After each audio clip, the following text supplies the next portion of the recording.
وجوه يومئذ خاشعة. شهدت الأيام الماضية تحولات لافتة في حياة الفنان المصري أحمد سعد، حيث شارك جمهوره بتفاصيل رحلة روحانية عميقة إلى المدينة المنورة، حيث نشر لقطات من زيارته من داخل المسجد النبوي الشريف، حيث ظهر وهو يتلو آيات من القرآن الكريم بصوت خاشع يعكس حالة من السكينة والطمأنينة. هذا الظهور الروحاني أثار إعجاب متابعيه الذين أثنوا على هذا التحول الإيجابي في حياته. هناك فيديو له بجانب شيخ يحثه على التوبة وترك الفن والغناء، بينما تلاحظ ملامح الرضا والقبول على أحمد سعد. فهل سيعلن ويؤكد توبته فعلا؟ بسم الله الرحمن الرحيم. هل أتاك حديث الغاشية؟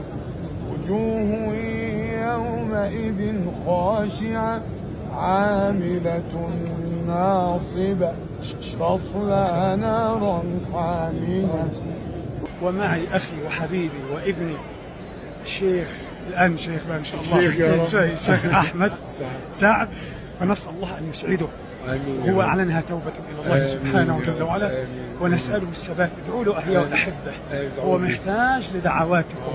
هذا أخونا أحمد سعد يقول ابن القيم رحمه الله: ولكل إنسان من اسمه نصيب، فهو أحمد من الحمد وسعد من السعادة، فنسأل الله سبحانه وتعالى يكون له يعني نصيبا من اسمه.